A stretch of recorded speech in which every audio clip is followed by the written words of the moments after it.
So I just watched the whole interview of Tucker Carlson with Putin, and I would have liked to have seen it be a little bit more mainstream. That Tucker Carlson actually, really, to my point of view of being a history student, and has really delved into what's going on in Russia and have listened to a lot of Putin speeches. There's a really good, and I'll put the link on here, a good channel that actually does a translation of everything that's going on in Russia. So I've been listening to that for quite a few years, since the conflict for sure has been going on.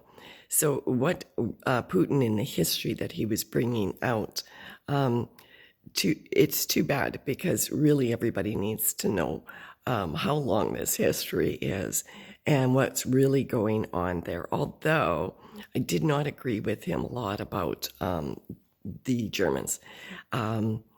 In when you start to look in the Second World War, there was a lot more. He talked about certain histories about what was going on by the Jews, that is going on, but he did not go deeply. So if you don't know what it is, you won't really understand, because he's talked about the Bolsheviks taking over Russia, and those were the Jews, basically, and that was what the Germans were fighting. So that part was a lot more simple than what they're saying, than what he was saying, because he didn't want to mix in that propaganda together. I noticed that he stayed away from it. Putin, I'm talking about. Tucker Carlson was trying to interview him like as if he was an American politician, instead of somebody that has been in his office, 22 years, and was part of the CIA, or the Kremlin before that, like a highly intelligent man who has, over the past, since he's been in the Kremlin, he's a history buff himself. So he has went through all of the history of what's going on through the official records. So when you start to hear history, he's telling you, he's reading it right from the official records. And the part about, I saw an interview afterwards, Tucker was saying, oh, well, Putin's got his feelings hurt because United States and that nobody wants to accept Russia. Well, they don't want to accept Russia because Russia is a powerhouse, and they don't want United States is, well, my opinion on what United States has done has not changed over the past few years. It's just fortified as to what I see, the criminal activities that they do around the world and what they were doing. And he was trying to explain what they were doing to the borders of Ukraine, how they were setting up these labs, these military bases for over there from the United States, from all of them, and they were encroaching on Russia, which the Ukraine really is. Like, all of that is all one people. They're all one people. You could understand it. It's so much like I live in Canada, and it's like Alberta and Saskatchewan. It is to say that we are not one people is silly. We're one people. We've got the same values. We've got the same language. We're one people, and that's what that is too. It's one people made up of a bunch of different people, because there's you've got different races that are in the Russian area that are all over, and that's why Russia is so gets along so much well with China and has so much respect for China, because they are still part of those, sort of mix in. It's like the native people here, where we're all still part of the same people. You have to understand the whole history of that, of Europe and the making of Russia, and where it is, and what United States has been doing, how they've been trying to destabilize that whole continent.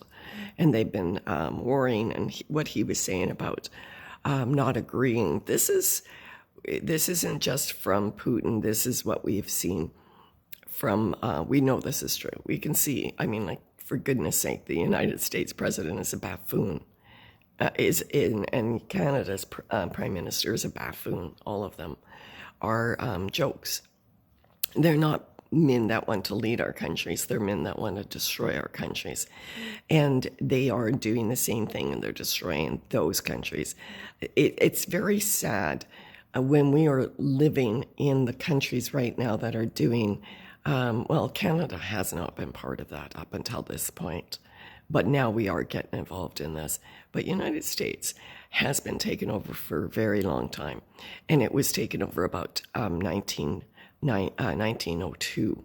And it has been very subversive and has been going around and causing all of these genocides all over the world under the guise of the small hats.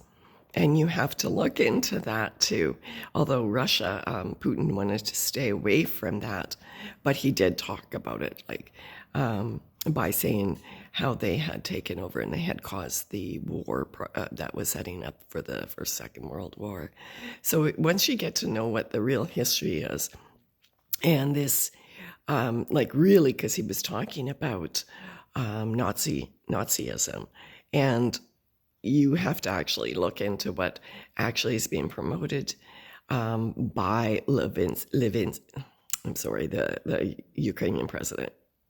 Just isn't coming to me the way he says his name. You have to understand what they are doing, and they are promoting this ideology, and that is the ideology of they'll say that it was Germans' ideology, the Third Reich, but it's much more of. It was more along the lines of the ideology of the Jews that came in the first place and that were slaughtering the Russians and the Ukrainians and then eventually the Germans, which they believe that, like Germany believes that they are all part of the same people, and which I believe that they are too. When you go right back to the tribes, they are just different sections of the same people that have mixed in with other people. That's all I can say. And so when you're looking at that and you're looking at Putin, I think probably out of all of the rulers of the earth right now, I would say he's probably one of the most intelligent, most humane, who wants to have, even though he had to protect his people. We're looking and we're seeing the United States going from one country to another, destabilizing, bombing, creating havoc. We're seeing that they're setting up to do the same thing in the United States with the border, with the Texas border. We see that they're setting up to actually bring that kind of destruction here for whatever reason. I don't know. And that was one of the questions that Tucker, well, why do you think that they're all doing these things? And he I don't know. I don't know why they're destabilizing the West and attacking all of these small countries. And I agree with him. There is no real rationale except for maybe a bunch of maniacs that are sitting at the top that will do or die, and they don't care about how many people that they take, because we see the West has been infiltrated. And so what's happening over in Russia, trying to keep their whole society stable and keep out this fungus that is encroaching very quickly into that area, is what Putin has been doing.